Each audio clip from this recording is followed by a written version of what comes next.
20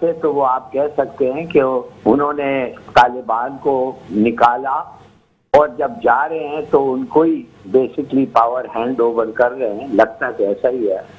اس لحاظ سے یہ 20 سال میڈ نو سینس، مگر ان کے کوئی سائیکولوجیکل نیڈز امریکہ کے ہوں گے، ان کے پولیٹیشنز کی سائیکولوجیکل نیڈز بھی، آپ کو پتہ ہے کس قسم کی سوسائٹی وہ ہے۔ تو میں سمجھتا ہوں کہ ایک اچھا ڈیولپمنٹ ہے، خطے سے امریکہ جا رہا ہے۔ افغانستان انڈر آکوپیشن نہیں ہے، حالانکہ یہ جو آکوپیشن تھا لگتا ایسا تھا کہ میجورٹی جو تھا وہ آکوپیشن کو ایکسپٹ کر رہا تھا، پیسفلی لڑ بھی رہے تھے امریکنوں کے لیے ان ریٹرن فار منی۔ یہ ایک پرانا افغان پوزیشن ہے، آپ کو پتہ ہے افغانستان میں منی گوز اے لانگ وے۔ تو میں سمجھتا ہوں کہ یہ اچھا ہوا جو ہوا، مگر شکست اور ڈیفیٹ اور فینٹاسٹک ڈیولپمنٹ اور یہ اور وہ اور یہ سب میرے خیال میں these are not conclusion which are appropriate. Sir Afghanistan کے اندر کیا دیکھ رہے ہیں حالات؟ پاکستان، روس، چین، ترکی، ایران یہ ساتھ دیکھ رہے ہیں یا کچھ اور ممالک کو دیکھیں؟ خانہ جنگی کی طرف جا رہے ہیں یا حالات پیسفل رہیں گے؟ دیکھیے میں آپ کو ایک چیز بتاتا ہوں، آپ نوٹ کر لیں۔ صحیح۔ اگر طالبان نے فتح کرنے کی کوشش کی پورے افغانستان کو، وہ کامیاب نہیں ہوں گے۔ 1/3 آف افغانستان کو وہ کبھی ٹھیک سے فتح نہیں کر پائیں گے اور ایک قسم کا سول وار چلتا رہے گا۔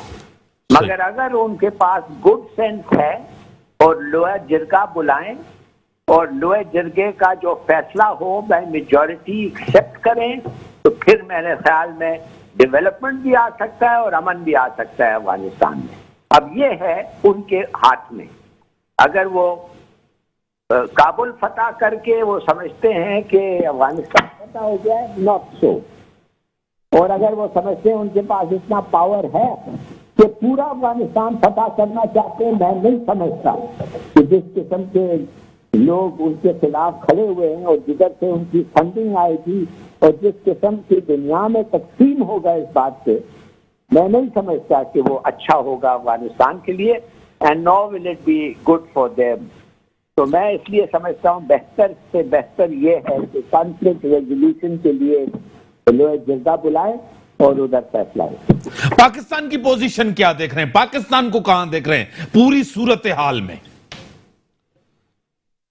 دیکھیے پہلے تو یہ دیکھنا ہوگا کہ کابل، جب تک کابل فال نہیں کرتا ہے تو نہ پاکستان کو، نہ طالبان کو خود، نہ امریکہ کو ریلی پتہ چلے گا کہ کیا ہونے والا ہے۔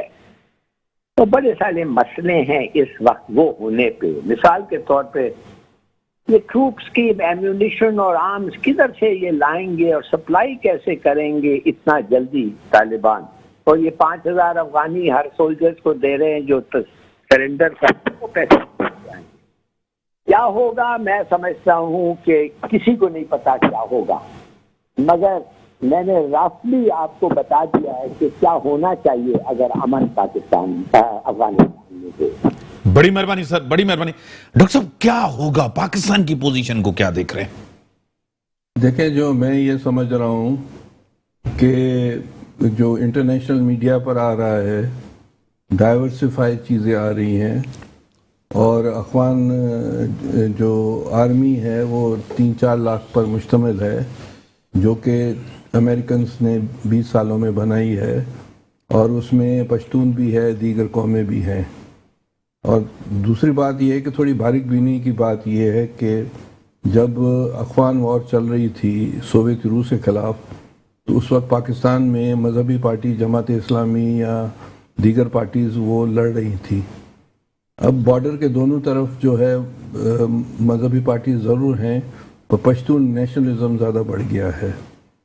تو اب جو لڑنے والے ہیں ان کو پنجابی طالبان کو لانا پڑے گا ان سے لڑنے کے لیے۔ جو ابھی اطلاعات جو آ رہی ہیں کہ طالبان کے ساتھ جو ہے پنجابی طالبان، اور دوسری وہ جو یونائٹڈ نیشن نے جن لوگوں پر بین کیا ہوا ہے وہ گروپس جو ہے ان کے ساتھ ہیں، اور جو انہوں نے بھی ریزسٹنس کی بات کی ہے، افغان گورنمنٹ نے اور مختلف سیکشن آف پاپولیشن نے.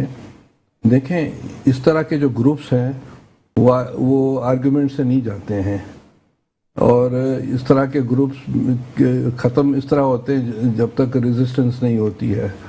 تو انہوں نے بھی ریزسٹنس کی بات کی ہے. کہ میں بریک کے بعد آتا ہوں، یہی ریزسٹنس سے چلوں گا نا، بریک کا ٹائم کا، بریک کے بعد آتے ہیں ڈاکٹر صاحب میرے ساتھ ٹیلی لائن پہ، ڈسکشنز کو یہیں سے بڑھاتے ہیں. ویلکم بیک ناظرین. ڈاکٹر صاحب جس طرح طالبان آگے بڑھ رہے ہیں، آپ کنٹرول کرتے جا رہے ہیں ڈاکٹر صاحب، خطے کے اندر ایک خوف بھی ہے، تشویش بھی ہے، کیا کہیں گے ڈاکٹر صاحب؟ دیکھیں آج سے 10 سال یا ہر سال کے اخبار اٹھا کر دیکھیں اور میڈیا پر آپ چیز دیکھیں تو ہم تو 15 سال سے یہ سن رہے ہیں کہ طالبان کا 85% علاقے پر قبضہ ہے، جب امریکہ بھی تھا. تو یہ جو نیوز ہے اس میں ویلیڈیٹی نہیں ہے، نمبر 1 بات. نمبر 2 بات جو میں دیکھ رہا ہوں کہ طالبان کا جو دہشت کی بات تو فی الحال میڈیا پر آ رہی ہے. جس طرح ایم کیو میں ایک زمانے میں یہاں ایک ٹیررسٹ آرگنائزیشن تھی اور یہاں کے سیکٹر انچارج پتہ نہیں کیا تھے، طالبان کا بھی اشر یہی ہو جائے گا جو ایم کیو ایم کے سیکٹر انچارج کا ہے.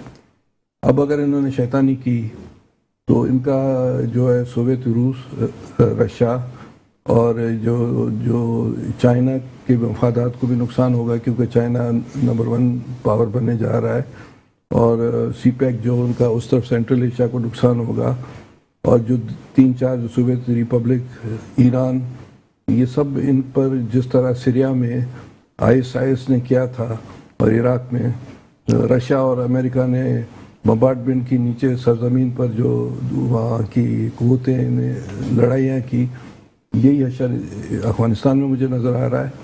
اور یہاں جو پشتون آبادی دونوں طرف ہے وہ نیشنلزم کا اثر زیادہ بڑھ گیا ہے. اب جماعت اسلامی یا دیگر پارٹیاں نہیں لڑیں گی. مزہ بھی نہیں ہوگا. سر میرے ساتھ ٹیلی لائن پہ یو ایس اے سے سینئر جرنلسٹ ہیں، اینکر پرسن ہے اور او پی ٹی وی کے اونر ہیں، وقار علی خان صاحب ہیں. میں آپ کو ویلکم کرتا ہوں اپنے شو میں. تھینک یو ویری مچ سر، بہت شکریہ. میرے ساتھ سینیٹر ہیں ڈاکٹر کریم خواجہ صاحب، وہ بھی آپ کو سلام کر رہے ہیں. وعلیکم. شکریہ، بہت شکریہ. کس طرح دیکھ رہے ہیں 20 سال کے بعد یو ایس اے فورسز کا وتھڈرال ہو رہا ہے؟ سر کتنا امپیکٹ پڑے گا افغانستان کے اندر، خطے کے اوپر؟ وقار علی خان صاحب.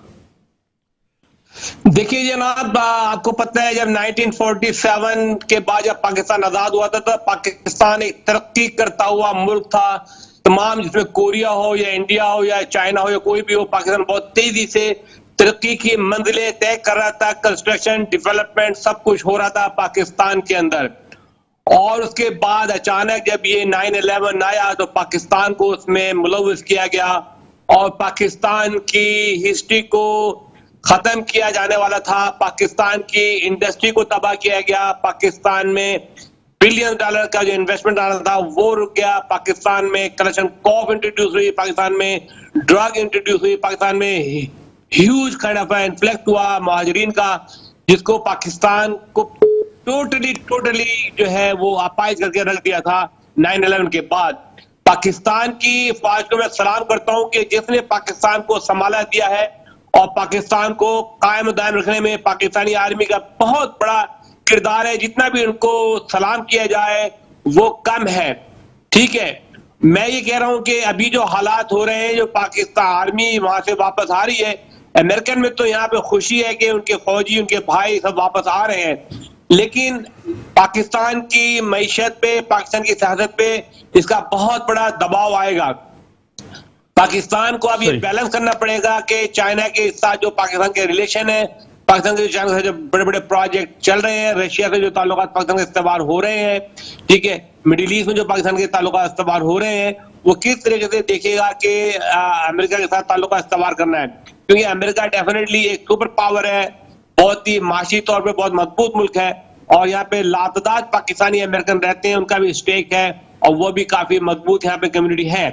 تو ابھی یہ گورنمنٹ کا کام ہے، گورنمنٹ کو دیکھنا ہوگا کہ ہماری ڈائریکشن کیا ہوگی. کیونکہ ابھی بلاول بھٹو بھی امریکہ کا دورہ کر رہے ہیں، ہو سکتا ہے وہ اس حکومت کو اپنی طرف سے کوئی بڑی بڑی آفریں دیں کہ جی ہم آپ کو بیس دے دیں گے، ہم آپ کا ہم اس کو ایٹامک جو پروجیکٹ ہے اس کو وائنڈ اپ کر دیں گے اور انڈیا سے تعلقات استوار کریں گے, کشمیر کا مسئلہ بھول جائیں گے.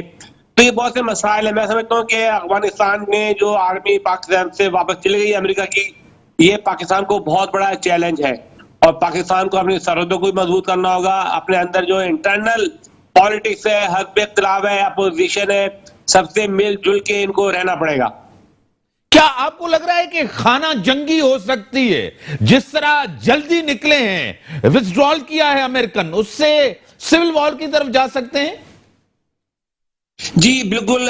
وہاں پہ آپ کو پتہ ہے یہ افغانستان کا ایک ٹریڈیشن رہا ہے کہ وہاں پہ کئی گروپس ہیں, کئی لیڈرز ہیں, کئی گروپ ہیں جو خانہ جنگی شروع کر سکتے ہیں. اس خانہ جنگی کا اثر پاکستان میں پڑ سکتا ہے. دیکھیں یہ بہت گہری سیاست ہے کہ سیریا کو تباہ کیا گیا, تنوریہ کو, عراق کو اور مختلف کنٹری کو جو ہے سلسلہ وار برباد کیا گیا ہے. اب ایک واحد کنٹری مضبوط ملک مسلمانوں کا پاکستان رہتا ہے, تو اس کو یہ کرنا میں بھی اس کے پیچھے ایک سازش ہے کہ یہاں پہ خانہ جنگی شروع کی جائے اور پھر اس کے بعد پاکستان میں بھی اٹیک کیا جائے, پاکستان میں بم بلاسٹ کیے جائیں, پاکستان میں تخریب کاری کی جائے. بہت سی چیزیں اس کے نیچے پنہا ہیں. لیکن اب یہ ہماری جو اپوزیشن ہے, ہماری جو حکومت پاکستان ہے, عمران خان صاحب اور پاکستان آرمی کو, تینوں کو مل جل کر بیٹھنا ہوگا اور بہت اہم ترین فیصلے کرنے ہوں گے. چائنا کو ہم ناراض نہیں کر سکتے, وہ ہماری لائف لائن ہے, بارڈر پہ ہمارا نیکسٹ ڈور ہے اور ہماری ترقی کے اندر کافی وہ آگے ہے. بلوچستان میں وہ ترقی کرنا چاہتا ہے جو ہمارا ایک حصہ ایسا ہے جس میں کبھی کسی بھی پارٹی نے نظر نہیں ڈالی. لیکن میں سلام کرتا ہوں عمران خان کو کہ وہ بلوچستان پہ توجہ دے رہے ہیں. وہ ایک بہت بڑا یعنی کہ گیٹ وے ہے تخریب کاری کا افغانستان سے جو ہو سکتا ہے. تو ہمیں اس وقت بڑی دیکھ بھال کے, اور ہمیں کیا کرنا پڑے گا, ہمیں جو امریکہ میں جو پاکستانی امریکن جو ہے وہ کافی مضبوط, فائنینشلی اسٹرانگ, پولیٹیکلی کنیکٹڈ ہیں with the Biden government, with the Nancy Pelosi, with the Schumer senator کے ساتھ جن کے تعلقات بڑے ڈائریکٹ ہیں. ان کو ایک بہت بڑا اپنا کردار ادا کرنا پڑے گا کہ پاکستان امریکہ کی پالیسی پاکستان کے لیے مناسب ہونی چاہیے. ڈاکٹر صاحب آپ ٹیلی فون لائن میں, ڈاکٹر صاحب بڑی اہم بات کی ہے کہ گورنمنٹ کو, اسٹیبلشمنٹ کو اور اپوزیشن کو بیٹھنا پڑے گا. چائنا کا بڑا اہم رول ہے اس چیز میں, کیا کہیں گے ڈاکٹر صاحب؟ چائنا کو بھی خطرہ ہے کہ ان کا جو وخان کوریڈورز کے تھرو اگر یہ طالبان ویگر مسلم میں اگر تحریک لے کر جاتے ہیں تو ان کو بھی خطرہ ہے کہ ان ڈی اسٹیبلائزیشن آ سکتا ہے سارے خطے میں, اور جو سینٹرل ریپبلکس ہیں وہ ان کو بھی خطرہ ہے. جہاں تک طالبان تو پاکستان کی انویزیبل فورس کا پروجیکٹ ہے. اور دوسری بات تو اب کبھی بھی تاریخ میں اس طرح نہیں ہوا ہے, 2000 سال کی تاریخ میں ہمیشہ جو نارتھ سے جو ہے حملے ہوئے ہیں, زمانے میں پاکستان نہیں بنا تھا, ہندوستان میں خاص طور پر پنجاب اور سندھ میں, اور کبھی ایسا نہیں ہوا. ہاں رنجیت سنگھ ایک دفعہ کابل میں جا کر جھنڈا لگا کر آیا, وہ بھی اس وقت کوئن وکٹوریہ چاہ رہی تھی کہ بفر اسٹیٹ یہ خالصہ اسٹیٹ ہو, تو تاریخی طور پر کچھ عرصہ رہی. مگر پھر جب سندھ کو انہوں نے فتح کیا برٹش امپائر نے, پھر پنجاب کو شکست ہوئی رنجیت سنگھ کو, تو پھر انہوں نے بفر آگے جا کر بنایا اسٹیٹ. تو تاریخ اس طرح بتاتی ہے. جہاں تک تعلق ہے کہ امریکنز کے بیسز ہیں یا نہیں ہیں, جب پاکستان بنا نہیں تھا تو قائد اعظم محمد علی جناح نے اصفہانی جو ایمبیسیڈر تھا اس کو بھیجا تھا ٹرومین کے پاس کہ بھائی پاکستان, کیونکہ امریکہ اس وقت چاہ رہا تھا کہ یونائٹڈ انڈیا ہو, پارٹیشن نہیں ہو, کیونکہ وہ سوچ رہا تھا اس وقت ٹرومین والے کہ جو چائنا جو ہے اس کو جو ہے یونائٹڈ انڈیا کر سکتا ہے. تو یہاں سے میسج یہ گیا کہ بھائی آپ ہمیں سپورٹ کریں, ہم آپ کو بیسز دیں گے, ہم آپ کو دوسری چیز انٹرٹین کریں گے جو آرکیز نکلے ہیں ہسٹوریکلی برٹش لائبریری سے. دوسری بات جو بڑی امپورٹنٹ ہے کہ 47 مارچ میں برٹش امپیریل آرمی نے کہا تھا کہ یہ جو برٹش امپیریل فوج ہے وہ 2 حصوں میں نہیں ہو, ایک ہو, یونائٹڈ انڈیا ہو. مگر پھر اپریل میں انہوں نے کہا کہ بھئی ٹھیک ہے, یہ برٹش امپیریل آرمی جس میں 33% ہمیں فوج ملی اور 67% ہندوستان کو ملی بھلے ہو, اس میں انہوں نے کہا کہ اگر یونائٹڈ